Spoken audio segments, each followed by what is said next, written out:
उन्नत खेती YouTube channel पर आप सभी मित्रों का स्वागत वंदन अभिनंदन। किसान मित्रों, मैं हूं आपका कृषक मित्र और आप बने हैं अपने यूट्यूब चैनल प्याज की उन्नत खेती पर।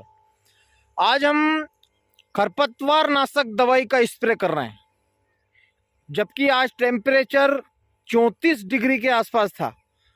उसके बावजूद भी हम आज 16 दिन की नर्सरी में खरपतवार नाशक दवाई का स्प्रे कर रहे हैं। और ये नर्सरी आपके सामने है, ये 16 दिन की नर्सरी है। 16 दिन की नर्सरी में हम खरपतवार नाशक का स्प्रे कर रहे हैं और ऐसा कौन सी दवाई इसमें हम डाल रहे हैं और कितने ml प्रति पंप 16 लीटर की टंकी में हम इसको ले रहे हैं। तो इसको पूरी जानकारी पाने के लिए वीडियो को अंत तक जरूर देखें। और जो भी किसान मित्र मेरे चैनल पर नए आए हैं, जो अभी पहली बार ही मेरे वीडियो को देख रहे हैं, वह सब्सक्राइब करें, ताकि आपको प्याज की उन्नत खेती करने के लिए जैसे नर्सरी से लेकर के प्याज की आखिरी स्प्रे क्या करते हैं, कौन सा बेसल डोज डालना है, कौन सी खरपतवार नाशक दवाई प्याज में डालना है, प्याज को अच्छी गुणवत्ता का पैदा हो इसलिए कौन सी दवाइयों का उपयोग करना है, ऐसी समस्त जानकारियां मैं अपने YouTube चैनल पर आप लोगों को समय समय पर देता रहता हूं। तो आप प्याज की उन्नत खेती से जुड़ने के लिए आप लोगों का बहुत बहुत धन्यवाद। आप लोग ज़्यादा से ज़्यादा संख्या में जो किसान मित्र नए देख रहे हैं वह सब्सक्राइब इसको जरूर करें। अब हम बात करते हैं आगे की कि हम प्याज की नर्सरी में 16 दिन की नर्सरी में हम स्प्रे कर रहे हैं। आज किसान मित्र प्याज की नर्सरी उड़ने की जो समस्या आ रही है उससे इस समय पर बहुत ज़्यादा परेशान रहते हैं। लेकिन किसान मित्रों की जो पानी देने की जो व्यवस्था है उसके ऊपर नर्सरी उड़ने की और ना उड़ने का बहुत कुछ ज़्यादा डिपेंड करता है।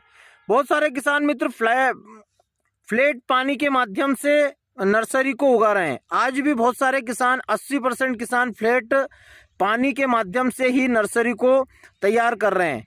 मैं भी कुछ समय पहले फ्लैट पानी से ही नर्सरी को तैयार करता था, लेकिन उसमें जैसे कि मैंने आज 5x200 का एक पाटा बनाया और उसमें मैंने 1.5 किलो में उसमें कण डालता था, मतलब प्याज का बीज डालता था।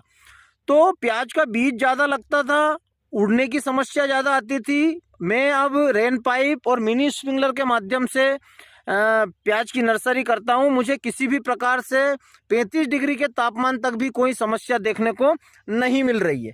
आप मेरी नर्सरी को देखिए। आज 16 दिन की ये नर्सरी हुई है और मैं इसमें खरपतवार नाशक दवाई का स्प्रे करवा रहा हूं। तो आप लोग भी पहले तो अपनी जो पानी देने की जो व्यवस्था है उसमें सुधार कीजिए, अपने बीज की गुणवत्ता में सुधार कीजिए और अपने तरीके में सुधार कीजिए।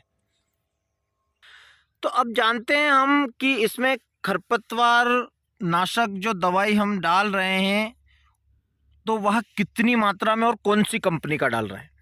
तो आप लोग यदि आपके खेत में जैसे ये जो खरपतवार है इसको हम घास बोलते हैं, चनियारी बोलते हैं, तो ये जो है इसके लिए हम टर्गा सुपर डाल सकते हैं, इसमें हम एजिल का प्रयोग कर सकते हैं। और इसी खरपतवार में हम सकरी पत्ती के लिए जो भी दवाइयाँ रिकमेंडेशन होती है उसका उपयोग हम इसमें कर सकते हैं। लेकिन अधिकतर किसान एजिल का ही प्रयोग करते हैं, तो आप भी एजिल का प्रयोग कीजिए। मैं भी एजिल का ही प्रयोग इसमें कर रहा हूं। अब सबसे बड़ी बात रहती है कि चौड़ी पत्ती में जैसे एक तो ये इसको चीला बोलते हैं हम लोग, चीला। ये देखिए अभी ये 4 पन्ने में है, मतलब 4 पत्तियां इसकी निकली हुई है। अब ये 4 पन्ने में है तो अभी हम इसके ऊपर एजिल की मात्रा हम रखते हैं एक 16 लीटर की टंकी में 25 से 30 ml एजिल की मात्रा। आप दवाइयों का ध्यान रखें, कौन सी दवाई कितने ml हम लोगों को डालनी है। बहुत सारे किसान क्या करते हैं कि एजिल को तो डालते हैं 10 ml और जैसे कि टाटा की होंचो में चौड़ी पत्ती के लिए अपने खेत में स्प्रे करवा रहा हूँ। तो जैसे होंचो है तेज दवाई है, तो उसका स्प्रे हम लोगों को मात्र 10 ml करना है, 10 से 12 ml बस। इससे ज़्यादा हम लोगों को चौड़ी पत्ती के लिए टाटा का होंचो हम डाल रहे हैं। गिलीगोन भी आता है, बहुत अच्छी दवाई है, उसको भी हम डाल सकते हैं। तो ऐसे में किसान मित्रों, चौड़ी पत्ती के लिए हम लोगों को टाटा होंचो का मैं इस्तेमाल कर रहा हूं। आप चौड़ी पत्ती के लिए गिलीगोन का भी इस्तेमाल कर सकते हैं और नेलियॉन्स का भी इस्तेमाल कर सकते हैं, जो नागार्जुना की आती है। और मैं तो टाटा होंचो का इस्तेमाल इसमें चौड़ी पत्ती के लिए कर रहा हूं। तो किसान मित्र, यदि आप लोगों के खेत में भी ज़्यादा मात्रा में खरपतवार है और अभी 3 से 4 पत्तियों की कंडीशन में है और आपकी नर्सरी 15 से 20 दिन के बीच में हो चुकी है, तो आप लोग भी नर्सरी में दवाई का इस्तेमाल कर सकते हैं, लेकिन वो अपनी रिस्क पर आप लोगों को करना है। क्योंकि हर कंडीशन, हर खेत की कंडीशन, हर जगह की कंडीशन अलग होती है।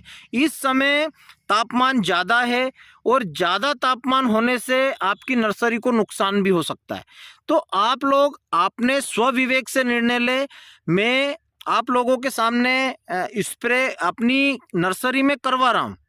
ऐसा नहीं है कि मैं आपको छिपा रहा हूँ कि मैं स्प्रे नहीं करवा रहा हूँ। मैं अभी स्प्रे करवा रहा हूँ और इसका रिजल्ट मैं आप लोगों को इसी वीडियो के माध्यम से आगे देने वाला हूँ।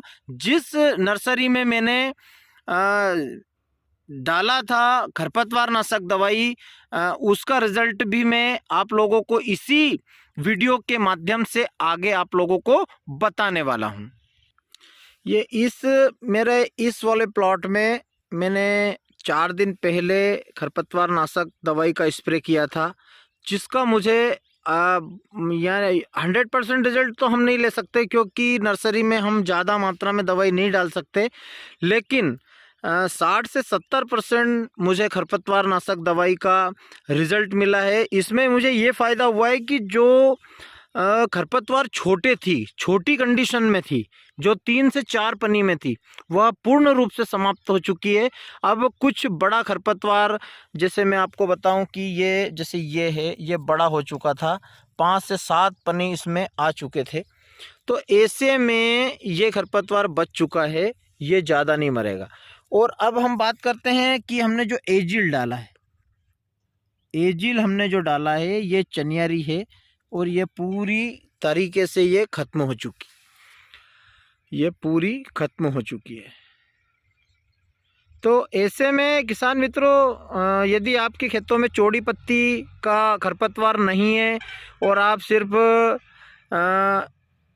सकरी पत्ती से परेशान है, तो आप सिर्फ एजिल डालकर भी अपना काम निकाल सकते हैं। क्योंकि खरपतवार नाशक दवाई छोटी जो खरपतवार रहती है उसको मारने में ज़्यादा सक्षम रहते हैं, क्योंकि हम उसमें ज़्यादा मात्रा में दवाई का स्प्रे नहीं कर सकते। इसलिए कम मात्रा में छोटा खरपतवार ज़्यादा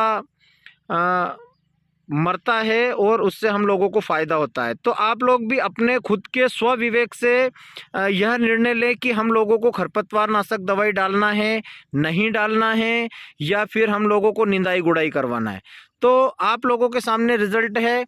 नर्सरी को कुछ हद तक, मतलब कि यूँ मान लिए कि बुखार तो ज़रूर आया है, लेकिन कोई ज़्यादा विशेष बड़ी बात नहीं है। नर्सरी मेरी गई नहीं है और ऐसा लग रहा है कि 4 से 5 दिनों के बाद कंप्लीट वापस से हो जाएगी। तो आप लोग भी अपने स्वविवेक से निर्णय लें और आपके जो नर्सरी का खेत है उसमें अपने स्वविवेक से दवाई का स्प्रे करें। जय बलराम, जय किसान, जय जवान।